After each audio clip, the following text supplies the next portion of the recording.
Before going to these questions, may we talk over something together?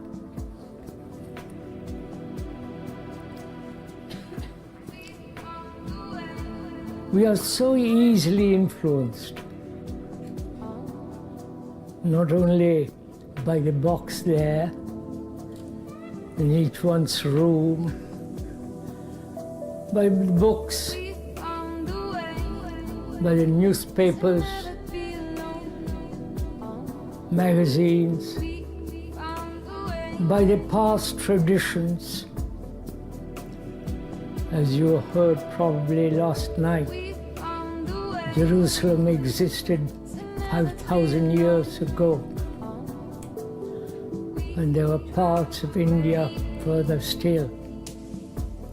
This long tradition, or short tradition of a single day, or a single afternoon on your drive, or you're walking in the woods, all these influence us.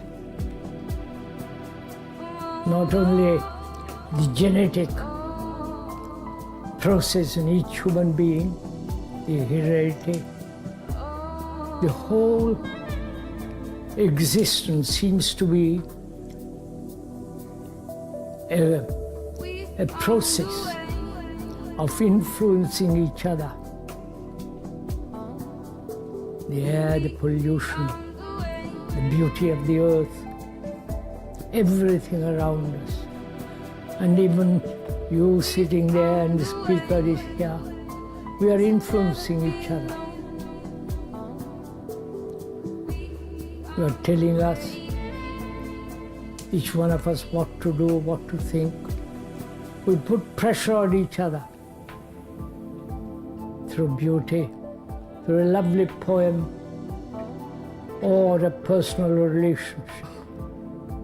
It's a constant process, it appears, of being molded, shaped, put into a form. And we proceed for the rest of our life in that narrow path, narrow way. And that seems to be our way of existence. And one wonders if it is at all possible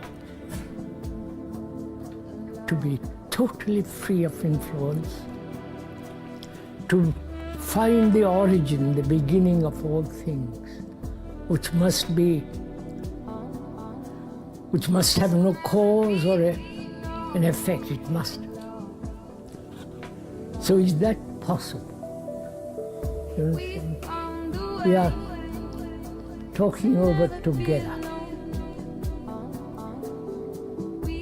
We're not trying to influence you, or you are influencing the speaker. We're two friends talking over together. In the same boat, in the same way, path, not spiritual and all that kind of stuff, but ordinary.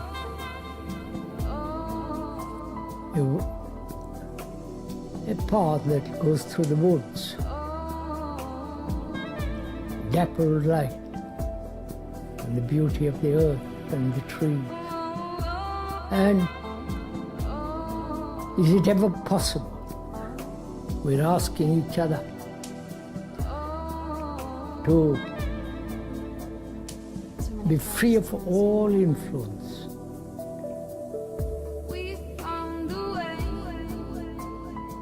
The past of which we are, and that past has a tremendous influence on us. The long tradition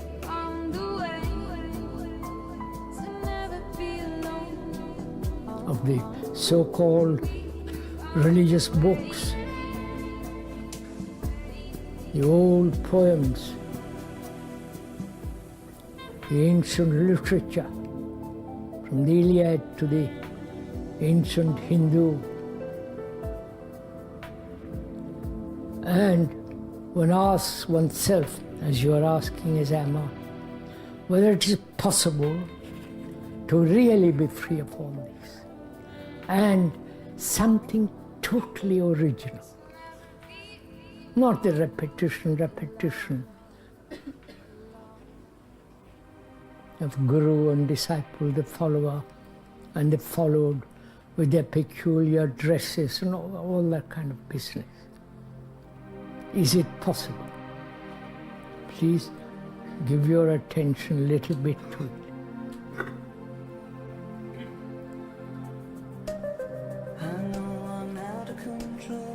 What do you think? Is it possible or not possible? If it is not possible, or if it is incredibly difficult, therefore we choose the easiest way. Please follow the old pattern, only in different colors, different beads, different leaders, teachers, gurus, and so-called enlightened birds. I'm sorry.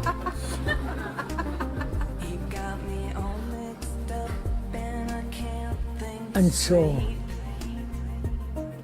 is that at all possible?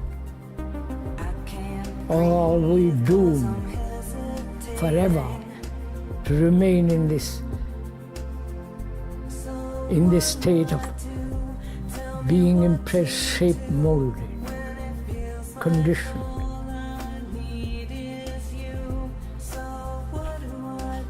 And what would you do if it is at all possible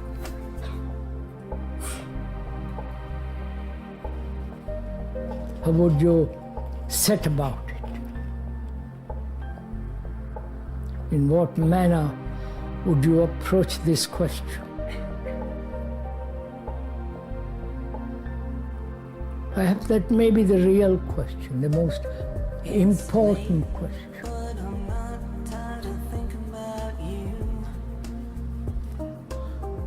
Because we are so gullible. We invent so many reasons for doing that. For following, leading, surrendering oneself to something that is so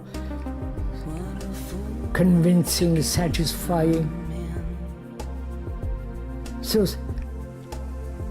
handing over all the so-called world responsibility to another. This has been our lot. And knowing all this, how would one come to see what actually is and see what one can do? Not just talk about it. You may be influenced by your wife, husband, girl, and so on. Isn't it necessary to have great deal of doubt? Sorry, I got chills that time. What do you say? Felt so insecure. Isn't it necessary to have a certain quality of I know I said skepticism, something's wrong, but not only about others, but about oneself, mean any harm. about one's desires, convictions, beliefs, faith, and When I should have been laughing along. definite directive purposes? I miss you. Can we question all that, I miss you so doubt much. all that, and see how far that doubt, how far the sense of asking, demanding, inquiring can go? Could we do this together? Not that the speaker is leading you, or you are leading with your convictions the speaker, but together. I mean together. Inquire into this. The computer is going, as we said the other day, The computer is going to do all our efficient work, probably better than we do. It will invent new gods, a new system of theology, a new way of living, which is the industrial age is over nearly, and the computer age will come in. These are all facts. We are not saying something abnormal, non-factual or imaginary. This is what's going to happen to all of us. They are inventing such colossal interference with the brain.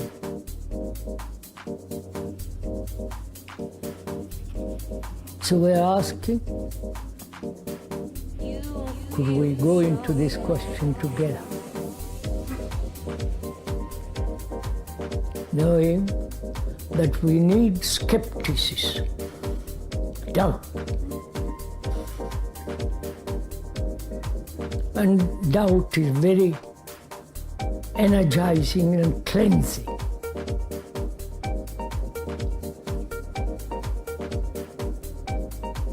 Will you do it? Doubt one's own experiences,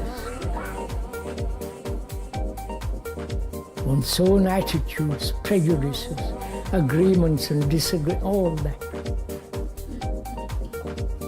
And doubt, like a dog on a leash, sometimes at right place, you must let the dog run freely, jump. Otherwise the dog becomes rather tame. And so skepticism also has its right place, not a particular place, has its own quality of rightness. Oh, I won't doubt that, because I belong to that. But I'll doubt everything else. We were talking, we used to have a great many friends at one time, communists, don't be shocked. And they would go so far and no further. Like the Catholics, like the Protestants, like the Hindus, Buddhists, monks, so far. Beyond that is mystery, or beyond that is impossible. So, doubt must be kept on a leash and allowed to run also.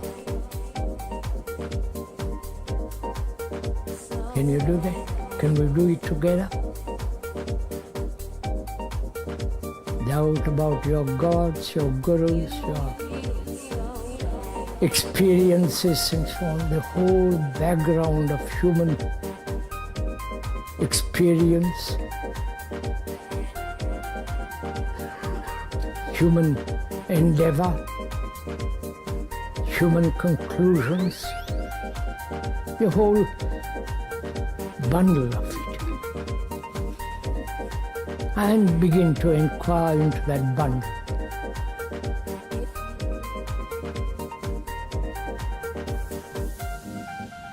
And see how far actually, not theoretically, actually in one's life, daily life, how far one go with this doubt, this inquiry, this passion behind it.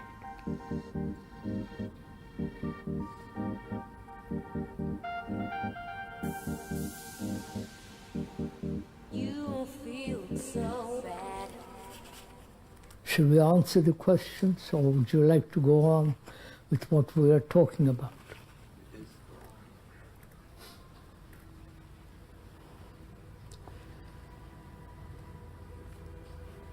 How far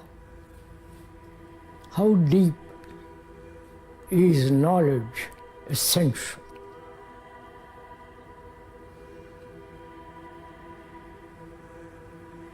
Not only knowledge of books and what others have said, but knowledge about ourselves. Knowledge is always limited. Right? You can see what the scientific knowledge is doing, is achieving. Little adding more and more and more. What is added to is always limited, naturally. Yeah? Are we understanding? If I'm adding something all the time as knowledge, what I am gathering slowly, that which is gathered slowly is limited always, because there is more, right? So knowledge is always limited. And those who invent, oh yes, we can go beyond knowledge. They have gone into this question in ancient India and invented the idea. I won't go into it. Not worth it. And knowledge is our background.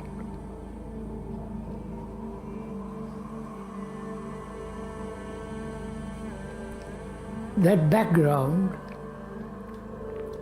is guiding us, shaping us, telling us what to do. Or you have an intuition, a favorite word, that.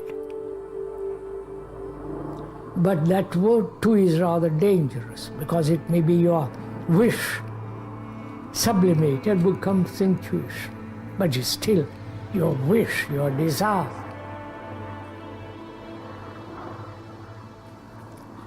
So what place has knowledge in daily life?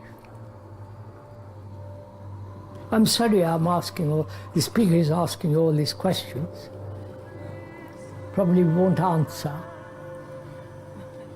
You just listen and carry on. But if one actually listen and go into it, what place has knowledge in life, in daily life?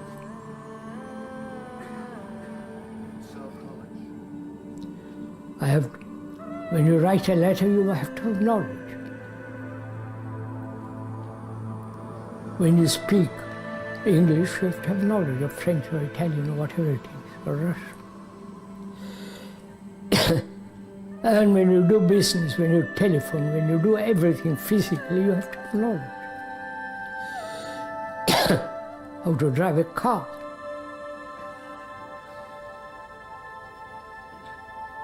And also knowledge in relationship.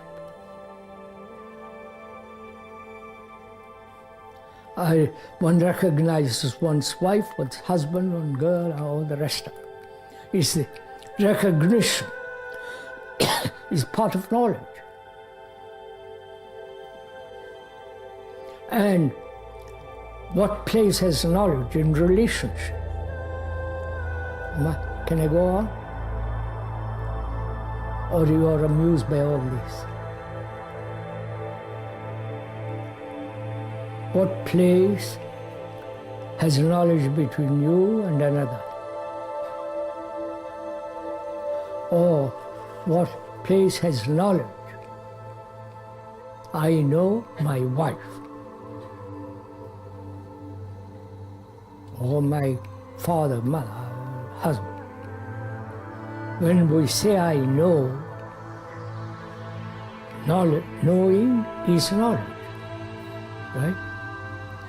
What place has that in daily life? Between my wife and my husband, between the man and the woman. please. What place you are knowing her, what place that knowing has in your relationship.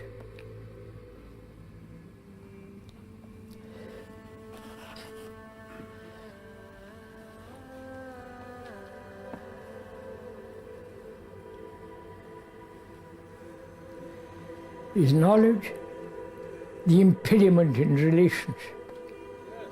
Just a minute, don't say yes. It's so easy to say yes. And then what? If I say to myself, I know my wife, what do I mean by knowing her?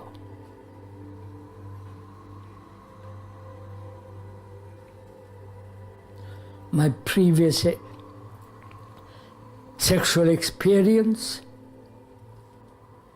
my irritation about her, and her anger with me, her saying, good, you have been very good today, nice, kind. Yeah. Let's go to dinner. And all the rest of it. All that builds up an image about each other. This is a fact.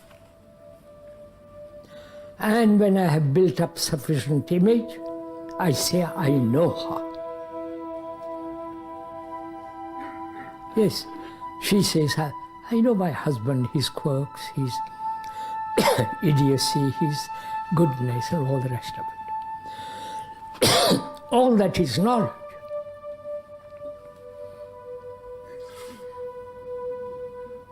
And we are asking, in relationship, what place has that? What place has knowledge? Or it has no place at all. Is love knowledge? The remembrance of your sex, of your all the rest of the background which you have built up in that particular relationship?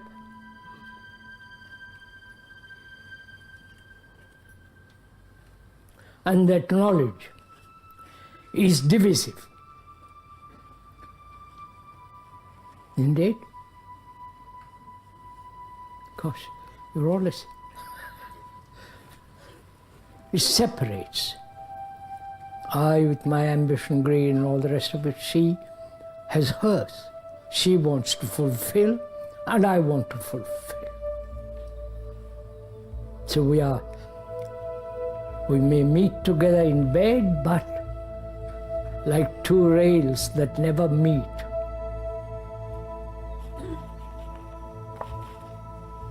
Do we face this?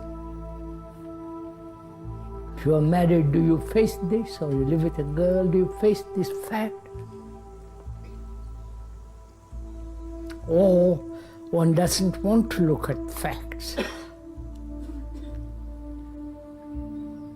So please